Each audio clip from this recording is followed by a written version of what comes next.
Hi అండి, నమస్తే. అలపర్తి రామకృష్ణ గారు రచించిన పాలకొండలు అనే చక్కని నవలను వింటున్నాం కదండి. ఈరోజు 6వ భాగం వినేద్దామా? ఈరోజు ఎక్కడా వర్క్ సాగడం లేదా? వరుణ్ను అడిగింది సుగుణ. మా వాళ్ళంతా వాళ్ళ ఊరికి వెళ్ళారు ఉగాది పండుగని. 3 రోజుల తర్వాత తిరిగి వస్తారు. మీరు మీ ఇంటికి వెళ్ళలేదా? మా ఇంట్లో పండుగ సందడి ఉండదు. మా అమ్మ నా చిన్నతనంలోనే చనిపోయింది. నాన్నగారు ఏ ఊళ్ళో ఉన్నారో నాకే తెలియదు. ఉగాదికి ఇంటి దగ్గర ఉండనని ఫోన్ చేశారు అన్నాడు కొంచెం దిగులుగా. అందరికీ ఫ్యామిలీ ఉంది, కుటుంబ సభ్యులు ఉన్నారు. తనకే తండ్రి తప్పితే ఎవరూ లేరు. తమ్ముడో చెల్లెలో అన్నయ్యో తాతగారో ఉన్నట్లయితే బాగుండేది. ఫ్యామిలీ కాన్సెప్ట్ ఇంతవరకు అతన్ని అనుభవంలోకి రాలేదు. అది అతనిలో గూడు కట్టుకున్న దిగులు. చుట్టుప్రక్కల గ్రామాలన్నీ చూసారా? అడిగిందామె. అన్నీ చూశాను, కానీ ఎదురుగా కనిపిస్తున్న ఆ ఎత్తైన పాలకొండల్ని ఎక్కలేదు అన్నాడు అతను కొండవైపు చూస్తూ. రండి, ఇప్పుడే కొండ ఎక్కేద్దాం. పాలమ్మ బిలం మీకు చూపిస్తాను అంది సుగుణ. ఇద్దరు కొండ ఎక్కడం మొదలుపెట్టారు పాలమ్మ బిలం చూడటానికి. కొండ మీద అడవులు దట్టంగా ఉన్నాయి. ఎటువైపు చూసినా పచ్చని తివాచి పరిచినట్లు కంటికి ఇంపుగా కనిపిస్తూ ఉంది. గుబురుగా పెరిగిన చెట్లపై చేరి పక్షుల కిలకిల్ల రావాలు, దారికి 2 వైపులా పొదలు. అడవి తల్లి ఒడిలో లభించే ప్రశాంతత, చల్లదనం అతనికి ఆహ్లాదం కలిగించింది. కొండ మీద తిరుగుతూ ఉంటే గంటలు నిమిషాల్లా గడిచిపోతాయి. ఈ కొండల మీద జంతువులు తిరుగుతాయా? సుగుణను అడిగాడు. మనిషి అలికిడి లేని చోట అడవిలో కుందేళ్ళు, అడవి పందులు, జింకలు, నక్కలు తిరుగుతూ ఉంటాయట. నాకు ఎప్పుడూ నక్కలు, జింకలు కనిపించలేదు. నాకు ఎప్పుడూ ఈ కొండల మీదే అడవిలో తిరగాల్సి ఉంటుంది. ఎంత దూరం నడిచినా ఇబ్బంది అనిపించదు. మా రాజుగారు అదృష్టవంతుడు. రోజు ఆయన కొండ మీదే తిరుగుతూ ఉంటాడు అంది ఆమె. రాజుగారు ఎవరు? అడిగాడు అతను. Forest gourd. ఆయన డ్యూటీ కొండల మీద తిరుగుతూ అడవులను చుట్టుప్రక్కల ప్రాంతాల వాళ్ళ విధ్వంసం చేయకుండా చూడటమే. వెరీ సెన్సియర్ మ్యాన్ అందామె. పాలమ్మ బిలం దగ్గరకు తీసుకువెళ్ళింది. ఆ బిలం గురించి తాత చెప్పిన కథ వివరించింది. చిన్నతనంలోనే తనకు వినిపించిన గాజుల సవ్వడి, అమ్మాయి నవ్వుల గురించి చెప్పింది. బిలంలోకి అడుగులు వేసింది సుగుణ. అతను తటపటాయించాడు. ఇటువైపు ఎవరన్నా వస్తే వాళ్ళను తోడుగా తీసుకువెళ్దాం అన్నాడు అతను. ఆడపిల్లను నేను చొరవగా లోపలికి అడుగులు వేస్తుంటే మీరు భయపడతారేమిటి? మా తమ్ముడు కూడా మీలాగే గుహలోపలికి రావడానికి భయపడతాడు. తిరునాళ్ళప్పుడు 2 సార్లు గుహలోపలికి వెళ్ళి చూసి వచ్చాను. లోపలికి వెళ్దాం పదండి. లోపలంతా చీకటిగా ఉంది. దారిలో బండరాళ్ళు అడ్డంగా ఉన్నాయి. వాటిని తప్పుకుంటూ సుగుణ లోపలికి వెళ్తూ ఉంది. తిరిగి వెళ్ళిపోదాం పదండి అన్నాడు అతను. భయం లేదు, మీకు తోడు నేనున్నాను కదా అందామె. చిన్నప్పుడు బెంగాలీ అమ్మాయి ఇలాగే మాట్లాడేది. ఇంటి వెనుక వైపు దట్టంగా ఉండే చెట్ల కింద చేరి ఆడుకుందామనేది. అక్కడ ఎవరూ ఉండరు, నాకు భయం, ఇంట్లోనే ఆడుకుందాం అనేవాడు తను. నేనున్నా కదా, దెయ్యం వస్తే తోక పట్టుకుని ఆట ఆడిస్తా అనేది ఆ పిల్ల. దెయ్యం అనగానే మరింత బీసుకుపోయేవాడు. ఇంకా ఎంత దూరం లోపలికి వెళ్ళాలి? గబ్బిలాల వాసన భరించడం కష్టంగా ఉంది అన్నాడు అతను. ఇంకా 2 ఫర్లాంగులు. కొంచెం దూరం తల వంచుకుని వెళ్ళాలి. ఆ తర్వాత గుహ చివర అంచుకు చేరుకుంటాం. అక్కడ చిన్న కొలను ఉంది. నీళ్లు కొబ్బరి నీళ్ళులాగా ఉంటాయి. నీళ్లలో నడుస్తూ అవతలకు వెళ్తే చిన్న గుడి కనిపిస్తుంది. పాలమ్మ గుడికి చేరుకుంటాం అందామె. చిన్న బండరాళ్ళు దాటుకునే ప్రయత్నంలో కాలు జారి కింద పడబోయింది. అతను ఆమె భుజాల చుట్టూ చేతులు బిగించి పడకుండా ఆపగలిగాడు. జాగ్రత్త, ఆ అమ్మాయికి అండగా ఉండు అన్నారు ఎవరో. కొలను దగ్గర ఎవరో అమ్మాయి ఒక్క క్షణం కనిపించి ఏదో మాట్లాడి మాయమైనట్లు అనిపించింది. అటు ఇటు చూశాడు. సుగుణ తప్పితే ఎవరూ కనిపించలేదు. తనకు కనిపించిన అమ్మాయి రూపురేఖలు మరోసారి గుర్తుకు తెచ్చుకోవాలనుకుని ఎంత ప్రయత్నించినా గుర్తుకు రాలేదు. మెరుపు తీగల పెద్ద బొట్టుతో క్షణం కనిపించి మాయమైపోయింది. గమ్మత్తుగా విచిత్రంగా అనిపించింది. ఆమెను చూస్తే భయం కలగలేదు. మంచు తెరల మధ్య కదలాడినట్లుగా మెరుపులా కనిపించి మాయమైపోయింది. గులాబీ రంగు పుష్పం మధ్య కూర్చొని దీవిస్తున్నట్లుగా కనిపించింది. పూరేకలు నలగకుండా ఎలా కూర్చోగలిగింది? చేతులు ఎత్తి నమస్కరించాలనుకునే లోపే మాయమయ్యింది. ఎవరా శక్తి స్వరూపిణి? పాలకొండల్లో తిరుగుతూ ఉంటుందా ఆ తల్లి? అదో భ్రాంత? నిజంగానే కనిపించిందా? ఇటువంటి అనుభవం కలగడం ఇదే మొదటిసారి. నువ్వేమన్నా మాట్లాడావా? సుగుణను అడిగాడు. లేదే, నేనేం మాట్లాడలేదు అంది ఆమె. సుగుణ ఆలోచనలో పడింది. నిజంగా తను కింద పడబోలేదు. రాయి మీద కాలు పెట్టబోతుంటే కాలు జారింది. కొద్దిగా తూలు వచ్చింది. ఆ వంకతో తనను చుట్టుకుపోయే ప్రయత్నం చేశాడా? తను మాట్లాడకపోయినా మాటలు కలుపుతూ తన్ను లోబర్చుకునే ప్రయత్నం చేస్తున్నాడా? ఇక్కడ ఎవరూ లేరని చొరవ చూపిస్తున్నాడా? చాచా, అతడు అటువంటి వ్యక్తి కాదు. తనకు వచ్చిన ఆలోచనలు ఆదిలోనే తుంచేసింది. కొలను మధ్యలో నుంచి నీళ్ళలో నడుస్తూ గుడి దగ్గరకు వచ్చారు. నాతో ఎవరో మాట్లాడారు. పద్మంలో పద్మాసనం వేసుకుని కూర్చుని వెలుగులు చిమ్ముతున్న అమ్మవారిలా ఓ క్షణం కనిపించి మాయమైంది అన్నాడు అతను. ఏం మాట్లాడింది? సమాధానం చెప్పాలంటే ఇబ్బంది పడ్డాడు. మిమ్మల్ని జాగ్రత్తగా చూడమంది, మీకు అండగా ఉండమని చెప్పిందని చెబితే ఆ అమ్మాయి నమ్ముతుందా? తనేదో కల్పించి చెప్పాననుకోదు. అయినా తను ఇక్కడ ఉండేది 2 నెలలు. ఆమెకు అండగా ఉండడం ఏమిటి? ఆమె తన బంధువు కాదు. ఇంతకుముందు ఆమెతో పరిచయం లేదు.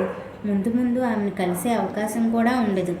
ఆమె పరీక్షలు పాస్ అయ్యి ఎక్కడో ఉద్యోగం చేస్తూ ఉంటుంది. తను ఎక్కడ ఉంటాడో తనకే తెలియదు. ఆమెను తను ప్రేమించలేదు, పెళ్లి చేసుకోబోవడం లేదు. నిజంగానే తను ఏదో భ్రాంతిలో పడ్డాడు. ఆమె ప్రశ్నకు జవాబు చెప్పకుండా గుడిలోకి అడుగుపెట్టాడు. గుడిలో కనిపించిన పాలమ్మ విగ్రహం చూసి ఆశ్చర్యపడ్డాడు. తనకు కనిపించిన సుగుణకు అండగా ఉండమని చెప్పింది ఆమె. అప్రయత్నంగా చేతులు ఎత్తి అమ్మవారికి నమస్కరించాడు. గుడిలో నుంచి బయటకు వస్తూ ప్రేమలో పడ్డవాళ్లే ఎక్కువగా ఈ గుడికి వస్తూ ఉంటారు. ప్రేమలో విజయం సాధించేటట్లు దీవించమని మొక్కుకుంటారు. మీరు ప్రేమికులా? ఎవరినైనా ప్రేమించారా? అడిగింది ఆమె. Meeting A girl is lost thing in my mind at present. ముందు ఎవరు నన్ను ప్రేమిస్తున్నానేమో తెలియదు. ఇప్పటికైతే నా మనసును దోచుకోలేదు ఎవరు అన్నాడు అతను. గుహలోపల నుంచి బయటకు రాగానే వస్తాదుల్లా 2 యువకులు కనిపించారు సుగుణకు. వాళ్ళని చూడగానే భయపడిపోయింది. తమ మీద దాడి చేస్తారేమోనని. ఆ 2 చూపులు వరుణ్ మీదే ఉన్నాయి. వాళ్ళిద్దరినీ పక్కకు తీసుకెళ్లాడు వరుణ్. తమ మాటలు సుగుణకు వినిపించవని నిర్ధారించుకున్నాక, ఇక్కడికి ఎందుకు వచ్చారు? పల్లెటూళ్ళలో నాకు ఎవరూ శత్రువులు లేరు కదా, నన్ను ఎందుకు ఫాలో అవుతున్నారు? మీ ఇద్దరిని వినుకొండలోనే ఉండమని చెప్పాను కదా అడిగాడు కొంచెం కోపంగానే. మిమ్మల్ని ఫాలో అవడమే మా డ్యూటీ. మిమ్మల్ని వదిలేసి దూరంగా ఉంటున్నామని మీ నాన్నగారికి తెలిస్తే మా ఉద్యోగాలు ఊడిపోతాయి. మీ ఇద్దరు కొండ ఎక్కడం చూసాం. మా మనసు ఏదో కీడును శంకించింది. మీరు ఫాలో కావద్దని చెప్పినా మిమ్మల్ని అనుసరించాం. మీరు గుహలోకి వెళ్ళడం కూడా గమనించాం. అందుకే ఇక్కడ పడిగాపులు కాస్తున్నాం. మీరు లోపల నుంచి బయటకు రావడం ఆలస్యం అయ్యేసరికి కంగారు పడ్డాం. వాళ్ళిద్దరిలో పొడుగ్గా ఉన్న వ్యక్తి, సర్లేండి, అమ్మాయితో కలిసి కొండ మీద తిరుగుతున్నట్లు నాన్నగారికి ఇన్ఫర్మేషన్ పంపకండి. మళ్ళీ నన్ను బయటకు తిరగనివ్వరు. ఆయనతో పాటు ఆఫీస్కి వెళ్ళి పక్క గదిలో కూర్చోవాలి రోజు. అదో నరకం. ఇక్కడ స్వేచ్ఛగా తిరుగుతున్నాను. నా సంతోషాన్ని చెడగొట్టకండి రషీద్ బాయ్ అన్నాడు వరుణ్. వరుణ్ మాటలకు నవ్వేశాడు రషీద్. చిన్నప్పటి నుండి రషీద్ తెలుసు, నాన్నకు నమ్మిన బంటు. అతనికి నాన్న ఇల్లు కట్టించాడు. 2 అక్కల పెళ్ళిళ్లకు ఆయన ఖర్చు నాన్నే భరించాడు. తనకంటే 4 ఏళ్ళు పెద్ద. తనంటే ప్రాణం. తనకు ఎటువంటి ఇబ్బందులు ఆపదలు రాకుండా ఉండటానికి నాన్న అది వరకు 4 పంపేవాడు తన వెంట. ఎవరూ అవసరం లేదు నాన్న అన్నాడు ఓసారి తండ్రికి. అవసరం లేదనుకుంటే నువ్వు సామాజిక సేవ అంటూ బయట తిరగడం అనవసరం. నాతో పాటు ఆఫీస్కు వస్తే వ్యాపారంలో మెలకువలు నేర్పుతాను అన్నాడు రాఘవ. ఆయన మాటలకు ఎదురు చెప్పలేక, 2 సరిపోతారు నాకు కాపలా కాయడానికి అన్నాడు తను ఎప్పుడూ బయటకు వచ్చినా తన బాడీ గార్డ్స్లో రషీద్ ఉండేటట్లుగా పట్టుపట్టాడు. అతనైతే తను చెప్పినట్లు వచ్చేస్తాడు. వరుణ్ వ్యక్తిగత సెక్యూరిటీ సిబ్బంది వరుణ్ సుగుణలకు దూరంగా వెళ్ళిపోయారు. అతను వచ్చాక వాళ్ళిద్దరూ ఎవరు అని అడిగింది సుగుణ. మా ట్రస్ట్లో పనిచేస్తున్నారు. మా సంస్థకు ఆర్థిక సహాయం వాళ్ళ నుంచే ఎక్కువగా వస్తుంది. పాలకొండలను చూడటానికి వచ్చారు. అబద్ధం గోడ కట్టినట్లుగా చెప్పేశాడు. నమ్మేసింది. అయినా ఏదో అనుమానం తొలిచివేస్తూనే ఉంది. మీ వాళ్ళందరూ పనిచేసే చోట వాళ్ళు ఎప్పుడూ కనిపించలేదే. కండలు తురికి కుస్తీ పట్టే వాళ్ళలాగా కనిపిస్తున్నారు. ఒక్కొక్కరు 10 మందికి సమాధానం చెప్పేవాళ్ళలా కనిపిస్తున్నారు. వాళ్ళని చూడగానే భయమేసింది అంది ఆమె. వాళ్ళు సైట్లో పనిచేయరు, ఆర్థిక వ్యవహారాలే చూస్తూ ఉంటారు. తావెక్కుతున్నారు. పల్లెల్లో పని చెయ్యండని చెబుతానులే అన్నాడు అతను నవ్వుతూ. కొండ దిగి వచ్చేశారు చీకటి పడకముందే. ప్రాథమిక పాఠశాల దగ్గర టాయిలెట్స్ ఇస్తున్నాడు వరుణ్. రోడ్డు మీద నుంచి పాఠశాల వెళ్లేందుకు సిమెంట్ పాత్వే కూడా ఏర్పాటు చేస్తున్నారు. కట్టుకి అవసరమైన ఇటుకలు, సిమెంట్ బస్తాలు, ఇసుక గుట్ట రోడ్డు మీద ఉన్నాయి. నాగబాబు జీప్ మీద ఆ వైపు వచ్చాడు. రోడ్డు మీద ఉన్న మెటీరియల్ చూసి మండిపడ్డాడు. మండలంలో ఏ ప్రభుత్వ కట్టడాలైనా, కాలువ పనులైనా, రోడ్ల మరమ్మతులైనా అతనే చేయిస్తూ ఉంటాడు. కాంట్రాక్టుల మీద బాగా సంపాదించాడు. ఆ ప్రాంతంలోని బ్రాందీ షాపులన్నీ అతనివే. ఎమ్మెల్యే తమ్ముడు అతనంటే ఆ ప్రాంతంలో వాళ్ళంతా భయపడతారు. 30 ఏళ్ళుంటాయి. ఇంకా పెళ్లి చేసుకోలేదు. ఎవడరా రోడ్డు మీద ఇటుకలు పరిచి ఇసుక పోసింది? ఎవరక్కడ పనులు చేయిస్తున్నది? పెద్దగా అరిచాడు అక్కడ ఉన్న వాళ్ళ మీద.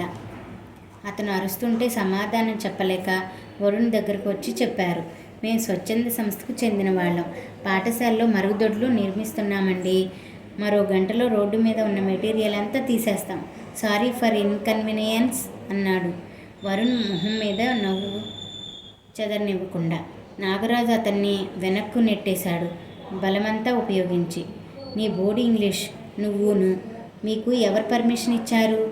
పట్నం గాడిద కొడుకులంతా పబ్లిసిటీ కోసం పల్లెటూరు మీద పడతారు. 4 రోజులు 4 రూపాయలు పనిచేసి భుజాలు ఎగరేస్తూ ఉంటారు. నా ఎదురుగా నిలబడి మాట్లాడే ధైర్యం వచ్చిందా నీకు? పక్కన నిలబడి చేతులు కట్టుకుని సమాధానం చెప్పు అన్నాడు తన పొగరును ప్రదర్శిస్తూ. దూరంగా నిలబడి గమనిస్తున్న రషీద్, జగ్గు దగ్గరకు రాబోయారు. చేతితో సైగతో వాళ్ళిద్దరినీ దగ్గరకు రావద్దని సైగ చేశాడు. వరుణ్ ఎవరూ గమనించలేదు. ఏమాత్రం కోపం తెచ్చుకోకుండా నాగబాబు ఎదురుగా నిలబడి, సర్పంచ్ గారు అనుమతి ఇచ్చారు. మీరెవరు? ఎంఆర్ఓనా? డెవలప్మెంట్ అధికారా? రెవెన్యూ ఇన్స్పెక్టరా అడిగాడు వరుణ్. వాళ్ళంతా రోజు మా ఇంటి దగ్గర పడిగాపులు కొట్టి సెల్యూట్ చేసి వెళ్తూ ఉంటారు. సర్పంచ్ అనుమతి ఇచ్చాడా? వాడెవడు నీకు అనుమతి ఇవ్వడానికి? మండల పరిషత్ అధికారుల్లో, రెవెన్యూ వాళ్ళు, కలెక్టరు అనుమతి ఇవ్వాలి. అయినా నాకు మాట మాత్రం చెప్పకుండా ఎవరు మిమ్మల్ని పనులు మొదలు పెట్టమన్నారు? మళ్ళీ ఎగిరిపడ్డాడు నాగబాబు.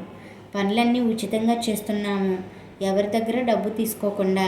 కలెక్టర్ గారికి చెప్పే ఈ పనులు మొదలుపెట్టాం సమాధానం ఇచ్చాడు. కలెక్టర్ గారితో నేను మాట్లాడతాను. నేను చెప్పేంతవరకు పనులు ఆపండి అన్నాడు ఆజ్ఞాపిస్తూ. అప్పుడే అక్కడికి వచ్చింది సుగుణ. వాళ్ళిద్దరి మధ్య జరిగిన సంభాషణ కూడా వింది. ఆపడం ఎందుకు? ఊరి వాళ్ళందరి సమ్మతితోనే పనులు మొదలు పెట్టారు.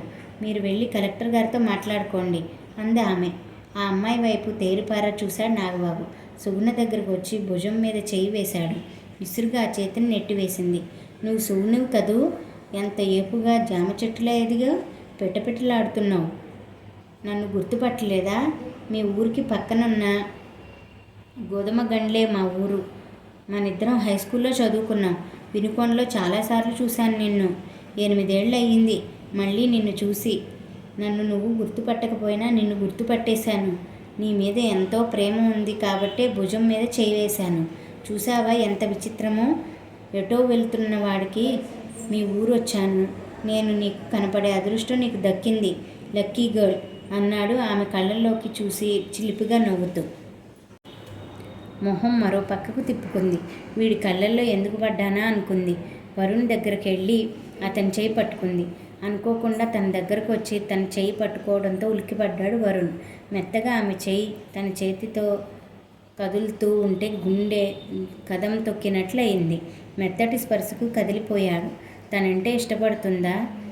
చాచా, అటువంటి ఆలోచన వచ్చిందేమిటి తనకు? జీపులో వచ్చిన అబ్బాయిని చూసి భయపడి తన దగ్గర నిలబడి ఉంటుంది. నీ పేరేమిటి? ఎక్కడి నుంచి వచ్చావు? ఇక్కడ నీకేం పని? వచ్చిన దారిని తిరిగి వెళ్ళు. రేపు ఉదయం మళ్ళీ వస్తాను. ఇక్కడ కనిపించావంటే కాళ్ళు చేతులు విరక్కొడతాను. లోకల్ వాడివి నేనుండగా సుగుణ చుట్టూ నువ్వు తిరగడం ఏమిటి? దూరంగా వెళ్ళిపో అంటూ వరుణ్ చొక్కా పట్టుకుని ఓ గుంజు గుంజాడు. నాగబాబు కేకలకు 4-5 అక్కడికి వచ్చారు కానీ ఎవరూ అతన్ని వారించే ప్రయత్నం చేయలేదు. చొక్కా వదిలి దూరంగా నిలబడండి. ఎక్కడి నుంచో వచ్చి ఇక్కడ మంచి పనులు చేస్తే వ్యక్తిని బెదిరిస్తే మనకు చెడ్డ పేరు వస్తుంది అంది సుగుణ. నువ్వు చెప్పావు కదా, నీ మాటకు విలువిస్తాను, నా ఫ్రెండు కదా నువ్వు అనేసి వరుణ్ చొక్కా వదిలి జీప్ దగ్గరకు నడిచాడు నాగబాబు. వాడు మ్యాన్లెస్ బ్రూట్.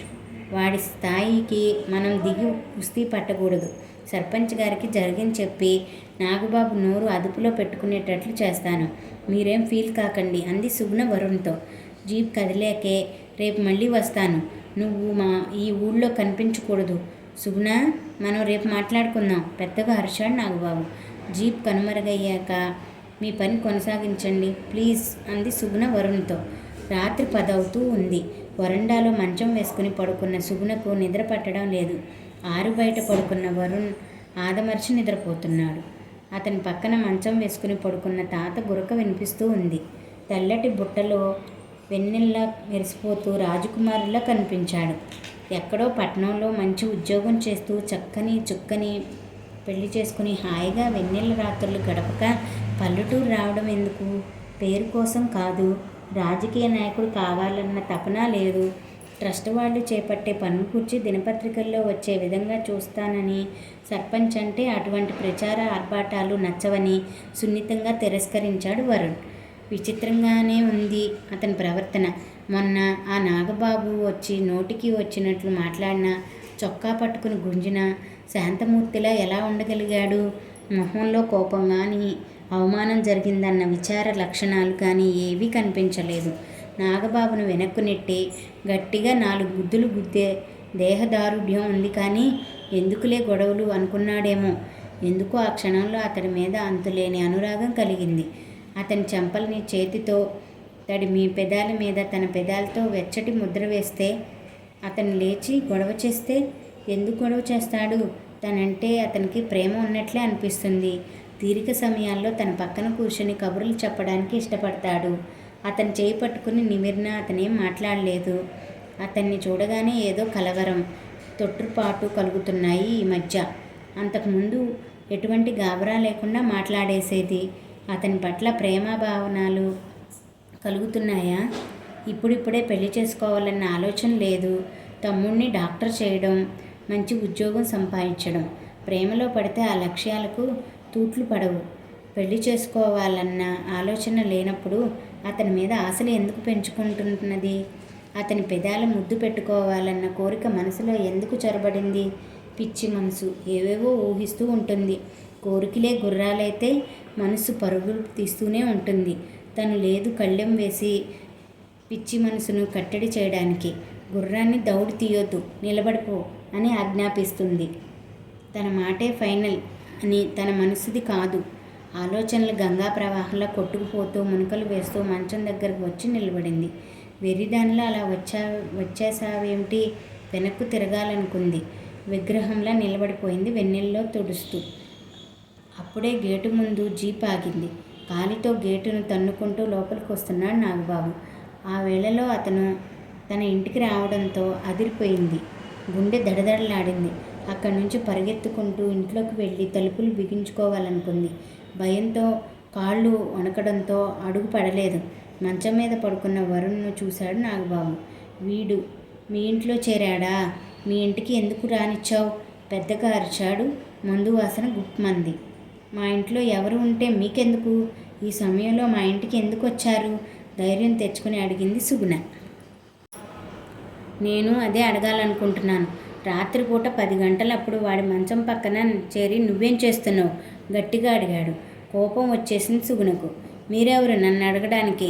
ముందు మీరు వెళ్ళిపోండి ఇక్కడి నుంచి, రేపు ఉదయం మాట్లాడుకోవచ్చు అంది ఆమె. నేనెవరినా?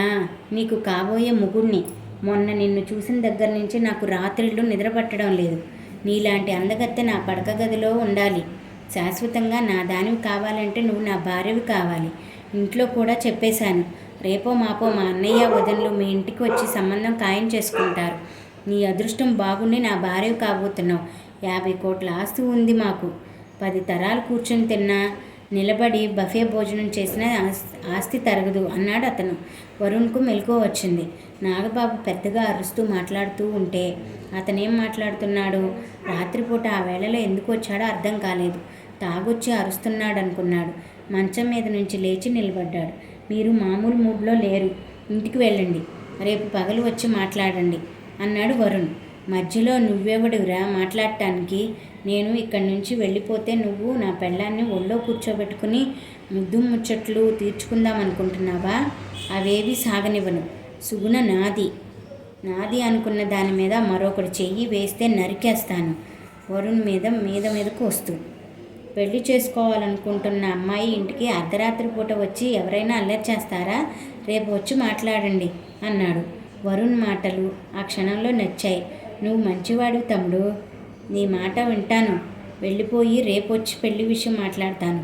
నువ్వే పెళ్లి కొడుకువి. చా పెళ్లి కొడుకువు కాదు, పెళ్ళి పెద్దలా ఉండాలి. మా ఊరు వెళ్తూ ఒకసారి సుగుణను చూడాలనిపించి ఇక్కడికి వచ్చాను. తప్పితే కాబోయే అత్తగారింటి దగ్గర అల్లరి చేయాలని కాదు. గుడ్ బై తమ్ముడు. తూలుతో అక్కడి నుంచి జీప్ దగ్గరకు వెళ్ళిపోయాడు. బాపయ్యకు మెలకు వచ్చింది. జరిగిన గొడవ ఏమిటో అర్థం కాలేదు.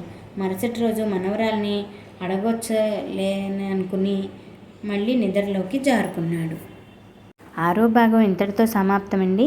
మిగతా నవలని రేపటి భాగంలో తెలుసుకుందామా? Thank you for watching. Please subscribe for more stories.